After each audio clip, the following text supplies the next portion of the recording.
I spent 8 months analyzing every Jeff Bezos interview, shareholder letter, and employee story from Amazon's first 20 years, and I discovered a psychological manipulation pattern that makes customers defend Amazon even when the company screws up. This ownership transfer technique is why Amazon can charge more, deliver late, or make mistakes, and customers still choose them over competitors. But here's what nobody talks about. Bezos programmed this loyalty using 3 specific cognitive biases that rewire how people think about shopping. I've spent over a decade studying the psychology behind legendary business leaders, and what separates truly dominant companies from successful ones isn't better products or lower prices, it's superior customer psychology. Today, I'm breaking down how Jeff Bezos used behavioral science to create the most psychologically addictive shopping experience in human history. In 1994, Jeff Bezos was driving cross-country from New York to Seattle, dictating his business plan for an online bookstore to his wife, Mackenzie. During that drive, he made a decision that seemed financially insane but was psychologically brilliant. Instead of maximizing short-term profits like every other retailer, Bezos decided to systematically lose money on every transaction for years, while conditioning customers to expect unprecedented convenience and service. Here's the specific moment this psychology clicked into place. In 1995, Amazon lost money on a customer who returned a damaged book, then personally called him to apologize and sent a replacement overnight for free, even though their return policy didn't require it. That customer became a lifelong Amazon advocate who spent over $50,000 with the company and convinced dozens of others to shop there. Bezos realized he wasn't just selling books, he was programming customer behavior using psychological conditioning that would pay dividends for decades. But here's what's really interesting about Bezos' approach. He wasn't just providing good customer service. He was systematically exploiting 3 cognitive biases that make humans psychologically dependent on businesses, creating what neuroscientists call conditioned loyalty responses. The first psychological technique Bezos mastered was reciprocity conditioning.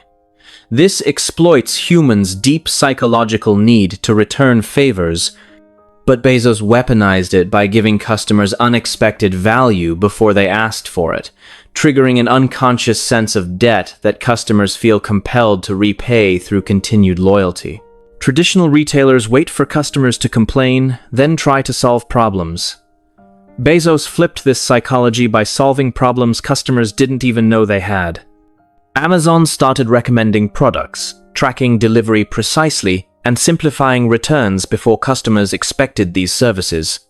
When customers received this unexpected value, their brains triggered reciprocity responses. They felt psychologically obligated to repay Amazon's generosity through continued business. But Bezos understood something deeper about reciprocity psychology. The timing of unexpected benefits creates stronger emotional bonds than expected benefits. When Amazon upgraded shipping for free, refunded price differences automatically, or solved problems proactively, customers experienced what psychologists call positive prediction error. Their brains released dopamine because reality exceeded expectations. This reciprocity conditioning explains why Amazon customers often defend the company during controversies. Their brains have been conditioned to associate Amazon with unexpected positive experiences, creating psychological loyalty that overrides logical criticism. The second technique was ownership illusion amplification. Bezos discovered that making customers feel like they own parts of the shopping process dramatically increases their psychological investment in choosing Amazon over competitors. Most retailers treat customers as external buyers purchasing products. Bezos made customers feel like internal participants controlling their shopping experience. Amazon's recommendation algorithms don't just suggest products, they make customers feel like they're training a personal shopping assistant.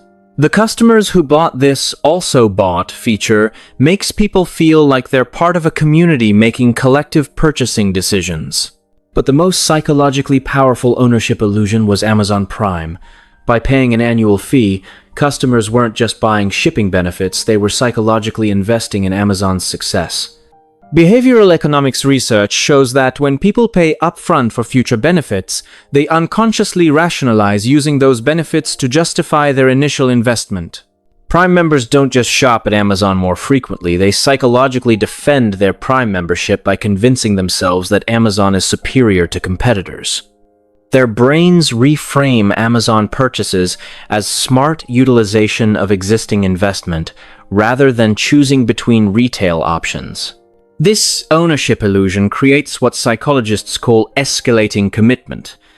The more customers invest in Amazon's ecosystem, the more psychologically expensive it becomes to switch to competitors.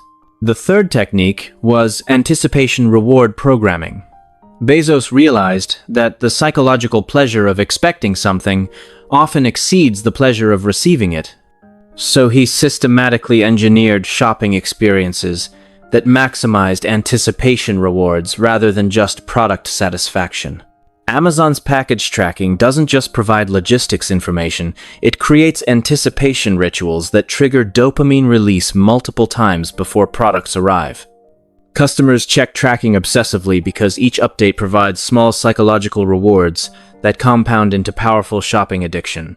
But here's where Bezos' psychology gets really sophisticated. Amazon optimized delivery timing to maximize anticipation without causing anxiety. Products arrive fast enough to maintain excitement, but not so fast that customers don't experience anticipation pleasure. This creates what neuroscientists call optimal reward timing that conditions customers to crave the Amazon shopping experience itself, independent of specific products. Now, this is where it gets practical for your business. You don't need Amazon's resources to apply Bezos' customer psychology. You need to understand these 3 psychological principles and adapt them to your context. First, implement reciprocity conditioning by identifying unexpected value you can provide before customers ask for it. This isn't about better customer service, it's about surprising customers with benefits they didn't know they wanted. Document every customer interaction where you exceeded expectations and systematically scale those surprises. Second, create ownership illusions by making customers feel like participants in your business rather than external buyers. Give them choices, ask for feedback, and make them feel like they're helping improve your products or services. The goal is psychological investment, not just financial transaction. Third, engineer anticipation rewards throughout your customer experience. Identify every touchpoint between purchase and delivery, then add small updates, bonuses, or surprises that maintain excitement without overwhelming customers.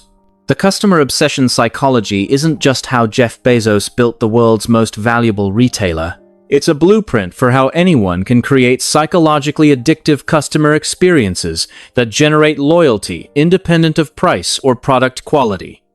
The question isn't whether this psychology works. Amazon's trillion-dollar valuation and unprecedented customer loyalty prove it does. The question is, will you apply it? Let me know in the comments what unexpected value you could provide to trigger reciprocity conditioning in your business, and don't forget to subscribe for more psychological breakdowns of legendary business leaders.